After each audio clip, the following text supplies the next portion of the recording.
그럼에도 반복해서 또 설교를 하는 이유가 뭡니까? 그만큼 중요한 이야기이기 때문입니다.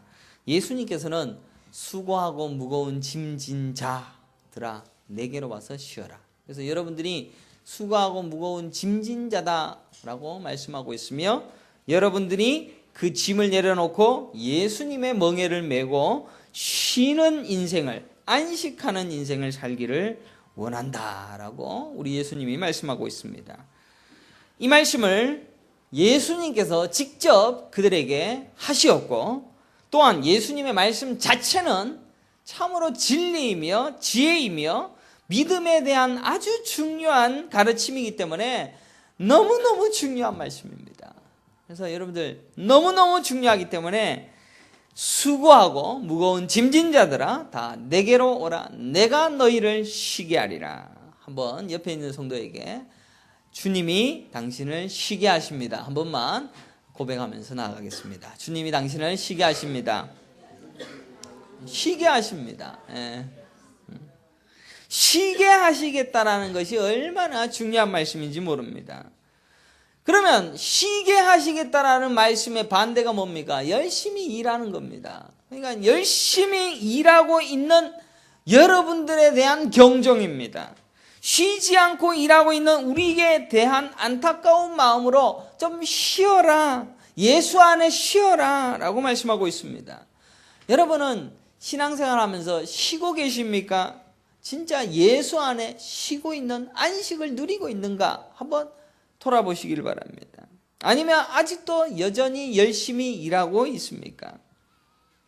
그래도 우리 제일강서교회 성도님들은 잘 쉬고 계시는 게 아닌가 생각합니다. 잘 쉬고 계십니다. 그런데 좀 더 앞으로 나아가서 이 쉬고 있는 것이 진짜 의미가 뭐고, 또 이 쉬는 것이 얼마나 어려운가라는 것을 또한 설교를 통해서, 말씀을 통해서 나누어 보려고 합니다. 우리 인간은 어떤 존재입니까? 인간은 항상 신앙의 전통, 인기, 가치, 영광 이런 것을 내가 거두어 가기를 원하는 그런 존재입니다. 왜 그렇습니까? 저번 주에도 얘기했지만 우리는 우리 스스로를 신으로 만들려고 하는 경향이 있습니다. 그래서 우리 자식들이 잘 돼야 될 이유가 뭡니까? 실은 저 자식을 위해서 내가 전혀 다 희생하고 다 주는 것보다도 내 자식이기 때문에 그렇습니다. 그러니까 다 나를 위해서 일한다라고 보면 될 겁니다. 피곤하고 지치고 힘겨울 정도의 삶을 살아가고 있는 모든 인생들은 전부 다 나를 중심하여 나에게 어떤 것들이 쌓여져 갈 것을 기대하는 마음으로 부지런히 열심히 살고 있습니다. 그런 그들에게 예수님께서는 쉬어라, 25절에 보니까 그때 예수께서 대답하여 이르시되 천지의 주제이신 아버지여, 이것을 지혜롭고 슬기 있는 자들에게는 숨기시고 어린 아이들에게는 나타내심을 감사하나이다 라고 이야기하고 있습니다. 여러분들, 예수님의 말씀 한마디 한마디가 여러분의 생각과 전혀 안 맞다라는 것이 여기에서도 드러나지 않습니까? 이 세상에 사는 사람들이 뭡니까? 슬기 있고 지혜로운 사람들은 보입니다. 다 아닙니다. 그런데 어린아이들이 볼 수 있습니까? 없습니까? 못 봅니다. 그럼에도 하나님께서 말씀하시기를 슬기롭고 지혜 있는 자는 보지 못하는데 어린아이에게 보이게 하여 주심을 감사합니다 라고 예수님이 고백하고 있습니다. 세상적 판단과 지혜로는 분명히 지혜롭고 슬기 있는 자가 깨닫고 한층 더 오묘한 세계로 갈 수 있다라고 말할 수 있을 겁니다. 그래서 우리가 공부를 하는 이유가 뭡니까? 좀 더 많은 것을 도가 튀기 위해서, 좀 더 많은 것을 보기 위해서. 그러나 성경은 반대로 이야기합니다. 어린아이들이 볼 수 있지 슬기롭고 지혜 있는 너희들은 볼 수 없다라고 말하고 있습니다. 성경이 이처럼 반대의 말씀을 이토록 반복해서 가르치고 있지만 우리는 여전히 슬기 있는 자와 지혜로운 자로 남아서 스스로 우리의 가치와 영광과 우리의 판단의 현명함을 드러내서 우리가 본다라고 말하고 있습니다. 제가 이렇게 우회적으로 얘기하는 것이지만 여러분들 얼마나 판단이 앞섭니까? 그죠? 이 시대에 대한 수많은 이야기들에 대한 판단들도 여러분들이 얼마나 앞섭니까? 그래서 목회적 노하우를 말하기를 좋아합니다. 그죠? 그러니까 나는 지혜롭고 슬기로우니까 목회를 이렇게 하니까 잘 되더라. 그러니까 나는 슬기롭고 지혜로운 자이니까 나를 따르라 라고 이야기합니다. 사업을 잘하는 사람도 사업의 노하우를 말하고 인생의 노하우를 드러내고 남들에게 가르치기를 좋아하고 남들에게 존경받기를 원하고 남들이 나를 우러르기를 좋아하는 그런 나에게 향한 그런 열심으로 살기를 좋아한다는 겁니다. 오히려 우리는 현명하지 아니하는 판단과 제대로 되어진 판단에 근거하여 일하지 못하는 자들을 판단하는 일에 또 열심이고 조롱하기를 좋아합니다. 그 조롱을 왜 합니까? 저 사람은 왜 저렇게 못났지? 왜 저렇게 안 되지? 저렇게 하는 것은 잘못되었지? 왜 그럽니까? 적어도 나는 저 사람보다는 다르다라는 것을 인정받기 위하여서 이런 판단을 하게 되었습니다. 이게 뭐가 잘못입니까? 성경은 반대로 이야기하고 있는데요. 아무런 잘못을 발견할 수가 없습니다. 현명한 판단과 제대로 되어진 판단으로 이 땅을 지혜롭게 사는 것이 무엇이 잘못입니까? 예수님은 우리에게 현명한 판단과 제대로 되어진 지혜의 삶을 살아라 라고 가르치고 있지 않습니다. 그러니까 우리는 이런 능력도 가지고 저런 능력도 가지고 스펙도 쌓고 누구에게도 인정할 만한 것으로 자신을 치장해서 어떤 사람이 봐도 예수 믿는 사람들은 존경받을 사람이다 라고 목사들이 가르치고 있는 반면 예수님은 한 번도 그렇게 가르친 적이 없다라는 겁니다. 그럼 누가 잘못됐습니까?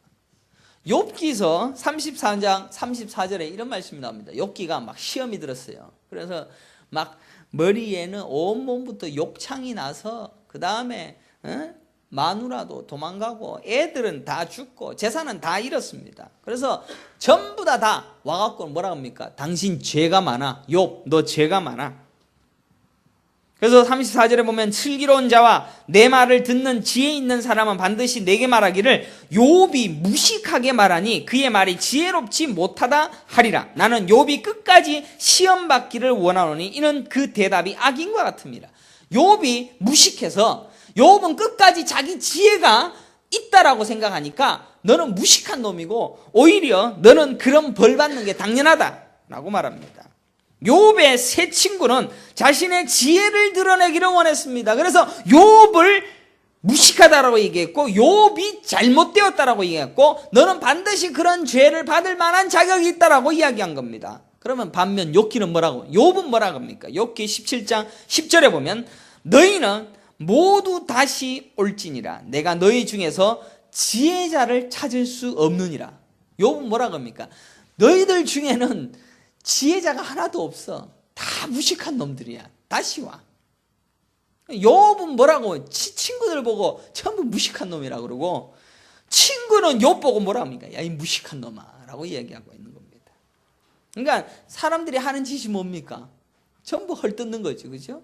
최근에도 어떤 사람이 자꾸 다른 사람도 헛뜯습니다. 이 사람 잘못해서 저 사람은 나쁜 사람이고 저 사람 죽일 사람이고 다시는 볼 사람이 아니다라고 판단합니다. 그러면 전부 다 그 사람을 판단하고 있는 그 사람은 또 다른 사람은 그 사람을 또 판단하고 잘못되었다라고 얘기합니다. 결국 욥기에는 지혜에 대한 공방이 나옵니다. 그리고 결국은 하나님께서 딱 등장해서 뭐라고 얘기합니까? 이 모든 것을 만든 게 누구냐? 그리고 이 모든 것을 다 창조하고 이 지혜의 근원이 누구냐? 니들 참 무식하다. 하나님이 그래 얘기하고 있습니다. 하나님 앞에서는 참으로 너희들은 한낱 쓰레기밖에 불과한데 뭐가 그렇게 서로 잘났다라고 난리를 치느냐? 결국 지혜가 뭡니까? 지혜는 예수 그리스도이십니다. 잠언에도 나오고 전도서에도 나옵니다. 욥기서도 또한 이 지혜가 예수 그리스도입니다. 그래서 욥기 28장 28절에 또 사람에게 말씀하셨다. 보라, 주를 경외함이 지혜요 악을 떠남이 명철이니라 라고 말씀하고 있습니다. 여러분들 주를 경외함이 지혜다. 여러분들 주님을 경외한다, 주님을 예배한다 라는 것이 지혜라고 인정할 수가 있습니까? 우리 쉽게 인정할 수 있다라고 고백할는지 몰라도 하나님을 경외한다라는 것이 얼마나 우둔한지 모릅니다. 우리의 지혜로는. 진화론자들은 하나님이 이 땅을 만들었다라는 것을 얼마나 무식한 놈이라고 얘기하는지 모릅니다. 하나님을 경외하는 자를 지혜롭다고 하지 않습니다.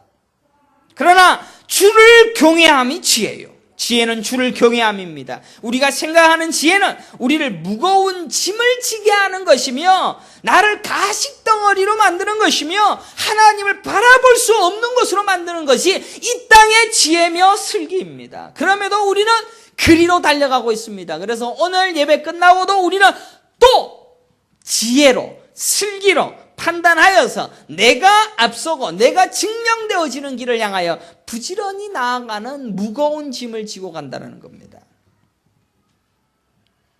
제가 이렇게 말씀드리니까 무거운 짐이 그런 거였습니까? 의문이 들 겁니다. 그러면 간단하게 설명을 어떤 분들은 이렇게 하지 않습니까? 너희들은 무거운 짐 많이 지고 가지? 이 짐은 예수님이 다 지줄 테니까 예수님이 주는 멍에를 매. 그러니까 하나님 앞에 다 기도하고 하나님이 다 문제를 해결해 주실 수 있다라는 것을 이야기한다라고 간단하게 해석을 합니다. 그래서 우리 수고하고 무거운 짐진 자들아 다 내게로 오라. 그래서 예수님이 탁 손을 펼치고 현수막에다 달고 뭐라고 합니까? 문제 다 해결되어질 수 있다라고 교회 교인들을 삼으려고 하는 그런 것으로 삼습니다. 이런 것도 초등적 해석입니다. 여러분의 문제를 해결하기 위하여서 너희의 짐을 버리고 예수님의 짐을 지라는 말이 아닙니다. 서두에 말씀드린 것처럼 우리를 지혜롭게 할 만한 어떤 일을 짜내고 생각하고 그렇게 만드는 것, 그리고 나를 포장하는 것, 내가 어떤 존재로 높아지고 가치 있는 존재로 만들어지는 것, 그것이 우리의 짐이다라는 것입니다. 게다가 우리를 그런 것으로 만들어 우리에게 구원이 있다라고 착각하게 하는 게 전부 다 짐이었다라는 겁니다. 그게 짐이었군요. 참 고백하기 힘들지 않습니까? 거기까지 가기도 힘든 말씀의 닫힘 속에 살고 있음을 우리는 확실하게 한탄해야 됩니다. 사무엘상 3장 1절에도 아이 사무엘이 엘리 앞에서 여호와를 섬길 때 여호와의 말씀이 희귀하여 이상이 흔히 보이지 않았더라. 오늘날에 하나님 말씀이 보이는 시대입니까? 하나님의 말씀은 닫혀 있는 것 같습니다. 아무도 말씀을 깨닫지 못합니다. 아모스 8장 11절에 보면 주 여호와의 말씀이니라. 보라 날이 이를지라 내가 기근을 땅에 보내리니 양식이 없어 주림이 아니요 물이 없어 가람이 아니요 여호와의 말씀을 듣지 못한 기갈이라. 그러니까 지혜와 슬기에 대해서도 우리는 지혜를 가지고 슬기를 가지고 승리하자라고 자꾸 인간들을 격동질하고 짐을 더 지게 만들고 있는 이 설교에 다 쏟고 있는데도 이게 진짜 하나님의 말씀으로 온전한 하나님의 음성으로 깨달아 알기에는 기근이 심하더라는 겁니다. 여러분 앞에 하나님의 말씀의 가람으로 인하여 깨닫지 못하고 듣지 못하는 것이 여러분의 인생 속에 있다면 그게 저주라는 겁니다. 그게 저주입니다. 교회가 크게 지어놓고 크게 화려하게 만들어 놔서 뭐합니까? 거기에 말씀의 가람이 있어 아무도 하나님의 말씀을 깨닫지 못한다면 다 죽는 겁니다. 그러나 여러분에게는 하나님의 말씀을 들을 수 있는 축복의 혼수가 일어나고 있다는 것을 기대하는 마음으로 배우고 익히고 이 말씀을 믿으십시오. 그렇다면 예수님께서 당시 지혜롭고 슬기 있는 자들이 누구였는가? 라는 것을 좀 더 깊게 알아가려고 합니다. 누굽니까? 다 유대주의자들이고 율법주의자들입니다. 제가 율법주의자들을 자꾸 이렇게 이야기하면서 율법을 안 지켜도 된다라고 얘기하는 것이 여러분들에게는 이해가 될런지 안 될런지 몰라도 예수님 당시에게 그들이 슬기 있고 지혜로운 자의 대상이 누구냐? 율법주의자였습니다. 그들에게 율법주의자들은 뭘 했습니까? 하루에 3번씩 기도했습니다. 다니엘도 하나님 앞에 하늘을 향해서 이스라엘을 향해서 기도하지 않았습니까?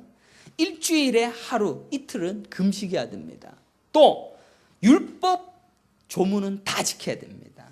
여자들은 정결 예식을 행해야 되고 성전에 가서 절기마다 제사 드려야 됩니다. 1000가지가 넘는 율법의 세목들이 있는 반면에 장로의 유전 종통까지도 다 지켜야 했습니다. 그러니까 삶이 얼마나 빡빡합니까? 그리고 그거 다 지키면서 얼마나 지혜롭고 슬기로운 자처럼 살아갔겠습니까? 그게 짐이라는 겁니다. 그들은 어디로? 소풍을 갑니다. 우리도 친목회 가지 않습니까? 소풍을 갔는데 어떤 집사님이 밥을 싸왔는데 이 집사님이 11조를 안 낸 쌀을 가지고 밥을 했어. 그래서 그걸 혹시 내가 먹고 범죄할까 봐 내가 11조를 낸 곡식으로 음식을 해갖고 그 잔치에 같이 따라가는, 그 정도로 율법을 잘 지켰다라는 겁니다. 성경에도 나오지 않습니까? 또 원숭이를 키워갖고 주일날에 안식일에는 불을 켜는 것도 안 된다고 해서 지금도 마찬가지. 원숭이를 하나를 키워서 원숭이 보고 불 꺼 이걸 연습을 시켜서 불 꺼는 것까지도 전부 다 일이다, 안 하려고 그렇게 하는 완벽주의적인 슬기와 지혜를 가진 자였습니다. 얼마나 착합니까? 그들은 구제하러 다니는 일에도 최선을 다했습니다. 구제 다 했습니다. 착하고 거룩하고 지혜로운 자였습니다.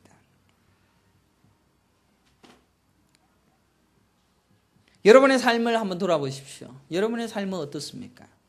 여러분에게도 이 얼마나 슬기롭고 지혜로울 만한 법적 조항들을 가지고 있는가라는 것을 살펴보아야 됩니다. 목사가 여러분들에게 이런 것 찌르려고 이 자리에 앉아 있는 겁니다. 여러분들이 얼마나 슬기롭고 지혜 있는 자이며 그것 하지 아니하는 자들을 판단하고 있는 죄를 아직도 여러분들은 간직하고 있는가라는 것을 내 자신을 봐야 되는 겁니다. 이 율법주의자들 진짜 나쁜 사람들이야. 어떻게 그런 거 가지고 예수님께 이렇게 얘기하고 예수님이 무거운 짐 다 내어버리고 예수님의 멍에를 지고 가는 그 말 끝까지 안 듣고 예수님께 십자가를 죽일 수가 있어? 라고 하는 것이 아니라 지금 내가 슬기롭고 지혜로운 자로서 예수님이 짐을 다 달라라고 얘기하는데 끝까지 부여잡고 내가 나의 판단으로 나의 성과 나의 행위의 가치를 인정받기를 원하여 열심히 살고 있는 나의 모든 죄가 여기에 드러나고 있고 바로 그 말씀이 여러분 앞에 잘못되었다라고 말씀하고 있는 겁니다. 여러분의 모든 율법적 판단, 율법의 가르침을 쫓는 모든 행위가 전부 슬기 있고 지혜로울 만한 그 어떤 것을 향하고 있다면 다 이것은 짐입니다. 수고하고 무거운 짐입니다. 그래서 목사님, 너무 많은 것으로 다 한꺼번에 몰아넣으면 도무지 이 땅에서 어떻게 살아야 되겠습니까? 질문이 들 겁니다. 그러나 보십시오. 29절 보십시오. 29절에 예수님이 자기는 어떤 분이냐? 나는 마음이 온유하고 겸손하니 나의 멍에를 메고 내게 배우라. 예수님이 어떤 분이라고 소개합니까? 나는 온유하고 겸손하다. 이 온유하고 겸손하다는 말이 뭡니까? 예수님은 온유와 겸손의 모습으로 이 땅에 오셨습니다. 그래서 예수님이 나 이것 잘 지켜. 그래서 당신 이거 왜 안 지켜? 라고 이렇게 판단한 적 없었습니다. 예수님은 이 땅에 오셔서 온유와 겸손의 모습으로 사시다가 죽기까지 복종하여 하나님 앞에서 끝까지 겸손한 모습으로 하나님이 하라는 것만 하다가 가신 분이 예수님이십니다. 그 예수님께서 나온 것들을 우리는 배우고 익히고 섬기고 그것을 배우고 그것을 따라하고 그것을 이 땅에서 여러분들이 연습해보는 사람으로 여러분을 불러주셨다는 것을 깨달아야 되는 겁니다. 오히려 우리는 이 예수님의 복음을 듣게 되면 반드시 이 온유와 겸손의 모습을 반드시 배우고 그대로 연습할 수밖에 없는 그런 가르침을 여러분의 인생을 통하여 하다가 안 되다가 하다가 천국 가는 겁니다. 근데 가끔씩 여러분들 온유와 겸손이 내게 나왔어. 나는 이런 사람들을 판단하지도 아니하고. 그 누가 한 겁니까? 나는 못하는 겁니다. 예수님이 하는 겁니다. 결국 나는 내 힘으로 안 되는구나. 나는 나 스스로 뭔가를 이룰 수가 없구나. 나 스스로는 어떤 모습을 만들어낼 수도 없다라는 철저한 자기 부인의 현장 속에 자기 죽음으로 끝이 나는 현장 속에서 참된 가르침을 받고 배우다가 익히다가 저 하늘나라에 가는 게 여러분의 인생입니다. 그래서 예수님은 내게 배우라. 예수님께 배하라. 예수님의 삶을 보고 배우라는 겁니다. 뭘 배웁니까? 여러분들은 죽은 흙이고 쓰레기이며 먼지이며 죄인 중에 괴수입니다. 예수님을 믿어야 돼. 예수님만 믿어야 돼. 예수님의 말씀만 들어야 돼. 너가 아니야. 너가 하는 것은 다 부정당하고 예수님이면 된다라는 사실을 명확히 붙잡는 자로 끌고 가시는 것이다라는 것입니다. 성령이 하시는 일이 뭡니까? 요한복음 16장 8절에 그가 와서 죄에 대하여, 의에 대하여, 심판에 대하여 세상을 책망하시리라. 성령님은 여러분들에게 죄를, 의를, 심판을 가르치시고 책망하시고 우리를 자기 부인의 자리로 밀어버리시는 겁니다. 그러니까 여러분들, 성령님이 내게 오면 자꾸 부끄러워지고 무서워지고 죄에 대하여서, 심판에 대해서 가르쳐지니까 나는 아니구나. 결국 나는 온유할 수밖에 없으며, 나는 겸손할 수밖에 없으며, 죄 때문에 울 수밖에 없으며, 그 가르침과 그 배움 속에 철저한 온유와 겸손한 자로 죽음에 이를 때까지 예수님의 부활과 함께 부활하여 천국 백성됨을 누리게 하는 그 자리로 우리를 이끄신다는 겁니다. 결국 우리는 예수님의 은혜가 아니면 안 되는구나. 절대로 나는 어떤 구원의 여지가 없구나. 그래서 내가 하는 판단과 내가 하는 열심 가지고는 도무지 어떤 가치도 생산할 수가 없구나 라는 것을 명확하게 깨닫는 자기 부인 속에서 천국을 누리는 겁니다. 목사님 맨날 똑같은 얘기. 그런데 우리는 여전히 나의 율법 지킴과 나의 경건함과 나의 온전함을 드러내는데 최선을 다하더라는 것입니다. 목사도 마찬가지입니다. 저도 똑같습니다. 교회에서도 여러분의 생각이 옳다라는 것을 인정받는 것을 얼마나 좋아합니까?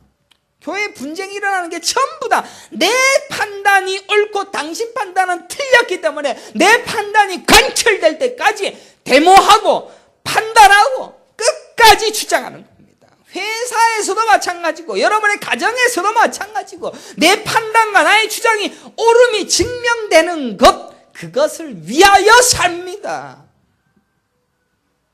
오늘날 한국이 얼마나 분열되어지고 우리 주장이 맞다라는 것을 끝까지 증명하는 데 최선을 다합니까? 옳음을 증명하고 그것을 인정받는 것을 예수님은 무거운 짐이라고 표현하십니다. 나는 이 땅에서 저 사람과는 다르게 살았어. 나는 사회법도 잘 지켰고 가정에도 충실했으며 정말 열심히 살았어. 누구도 이러한 판단을 위하여 살지 않는다라고 할 자는 없습니다. 그러니까 얼마나 힘듭니까? 여러분들, 누가 손님이 이래 오면은 나는 좀 이렇게 게으른 모습을 손님에게 안 보여주고 싶어서 눈을 졸려도 눈을 탁 뜨고 어떻게든 가식적인 모습을 행하지 않습니까? 그게 무거운 짐이라는 겁니다. 나는 절대로 24시간 TV 틀어놓고 놀고 있는 모습을 손님에게는 안 보여주기 위해서 경건한 모습으로 앉아있는 나의 가식적인 모습이 무거운 짐이라는 겁니다. 쉽게 말해서. 성경은 뭐라고 얘기합니까? 의인은 없나니 하나도 없다. 그런 성향이 전부 다 우리에게는 가식덩어리로 전부 다 우리를 죄된 자리로 몰아갈 뿐입니다. 그래서 우리는 예수가 아니고는 죄덩어리 자체입니다. 그것이 인식되어지고 자꾸 각인되어지고 자꾸 기억나고 나는 예수 아니면 도무지 안 된다는 것을 알기 전까지 우리는 매일 나의 무거운 짐을 지고 가는 일에 지치고 힘든 만큼 아파하는 것이 우리 인생이라는 겁니다. 만약에 그러하다면 오히려 감옥에 들어가 명확한 죄인으로 낙인 찍힌 자들보다 더 흉악한 죄를 나는 매일매일 짓고 있다는 겁니다. 하나님 앞에. 왜 그렇습니까? 이게 아담과 하와가 먹은 선악과 따먹은 결과입니다. 또한 선악과를 따먹고 내가 판단의 주체가 되겠다. 선악을 구분하는 판단의 주체가 내가 되어보겠다. 하나님 되고자 하는 가장 더러운 죄, 극악 무도한 죄, 이걸 인식해야 됩니다. 내가 하나님이 되는 죄를 어떻게 감당하시려고 그런 판단의 죄를 짓고 있느냐라는 겁니다. 그래서 여전히 우리는 우리의 행위의 가치를 높이려고 열심을 내고 있으며 자기 행위의 존재 가치를 높이려고 안달일 것입니다. 누군가 이런 예화를 쓰는 것을 들어보았습니다. 청소하는 사람이 있습니다. 그죠? 병을 고치는 의사가 있습니다. 그러면은 우리는 청소를 하는 사람들을 좀 낮은 일을 한다라고 이야기하고 있고, 병을 고치는 일, 남을 고쳐주는 일은 좀 더 고상한 일이라고 판단을 합니다. 막일하는 자들의 행위와 남을 고쳐주고 남을 좀 더 좋게 해주는 그런 행위를 하는 것이 천지 차이가 난다라고 말할 것입니다. 이 땅은 그렇습니다. 그래서 우리는 우리의 행위로 인하여 사람의 격이 달라지고 높낮이가 있다라는 것을 누구도 인정할 것입니다. 하나님의 나라는 어떤 나라입니까? 하나님의 나라는 그런 행위에 대하여 전혀 가치가 정해지지 않습니다. 그 어떠한 행위도 우리의 가치를 높이기도 낮추지도 하지 못합니다. 예수가 가치의 기준입니다. 예수가 있느냐 없느냐 그걸로 판단하는 것이지, 너는 이거 했으니까 이 수준이고 너는 이거 했으니까 이 수준이다 라고 절대로 말하지 않습니다. 예수밖에 없습니다. 율법주의가 뭡니까? 행위에 의한 가치를 세우는 일을 열심히 하게 하는 모든 가치관이 율법주의입니다. 바로 여러분이 율법주의자입니다. 내가 율법주의자입니다. 바로 여러분이 그 행위의 가치를 위에 달리고 있는 죄인 중에 괴수라는 사실을 깨달아야 됩니다. 인정하기 싫겠지만 성도는 거기에서 반드시 벗어나고야 말 것입니다. 하나님이 하실 겁니다. 누가 하십니까? 성령님이 하시는 겁니다. 그래서 성령은 우리에게 일을 해결해주고 가슴을 뜨겁게 해주고 눈물이 나게 하는 일을 하는 것이 아니라 죄에 대하여, 의에 대하여, 심판에 대하여 세상을 책망하시는 일을 하시는 분이 성령 하나님이십니다. 그래서 우리가 잘못된 것으로 가고 있음을 명확하게 가르치고 예수만 붙들으라 라는 것입니다. 그것을 끌어내라 라는 것입니다. 행위에 의하여 가치가 정해지지 아니하는 나라를 가게 될 것인데, 아직도 행위에 의하여 가치가 정해지는 이런 방식을 고수하면서 여전히 살고 있는 우리가 죄인이고 천국에 합당치 못하다는 것입니다. 합당치 못한 우리가 이것을 버려내고 행위의 가치가 주어지지 아니하는 예수만이 가치가 있는 그 나라를 가기 위한 존재로 바뀌어지려니 얼마나 어렵겠습니까? 어렵습니다. 오히려 그것을 끊어내서 무거운 짐을 다 내어버리고 예수의 멍에를 다 메고 그 방식으로, 천국의 방식으로 산다라는 것이 훨씬 더 어려울 수도 있습니다. 근데 예수님은 그게 쉽단다라고 가르치고 있으니까 답답한 겁니다. 차라리 그냥 예전처럼 내 판단대로 다 판단하고 내 생각대로, 내 그 율법주의로 내가 가치가 있어지고 남들보다 좀 더 높아지고 하는 게 훨씬 더 편합니다. 원래 하던 일을 그대로 하는 것이 훨씬 편하지, 어찌 한 번도 하지, 내가 나중에 죽어서 갈 나라의 그 방식을 내가 왜 이 땅에서 살아야 됩니다. 불평할 수도 있을 겁니다. 그러나 반드시 우리 하나님이 하실 것입니다. 그러니 삶이 힘겨운 거죠. 제가 다음 주부터는 믿음에 대해서 설교하려고 합니다. 믿음이 어떤 방식으로 여러분에게 주어지고 믿음이 어떤 것인가라는 것을 이제는 계속해서 또 풀어가려고 하고 있습니다. 우리가 할 일이 뭡니까? 이 믿음을 가지고 예수님이 전적으로 나의 인생의 주인이 되어지게 하시기 위하여서는 해야 할 유일한 일 뭡니까? 자기 부인과 자기 죽음입니다. 목사가 매주마다 여러분에게 자기 부인과 자기 죽음을 설교합니다. 이제는 지겨울 때도 됐습니다. 아닙니다. 여러분이 하나님 나라의 백성이라면 그 일을 시작해야 됩니다. 내 인생 속에서 저번에는 한 번 했는데 이번 주에는 2번 자기 부인을 했어. 다음 주에는 3번 할 것 같아. 4번 할게. 그럼 내가 성장한 거라고 생각하십니까? 이것도 착각입니다.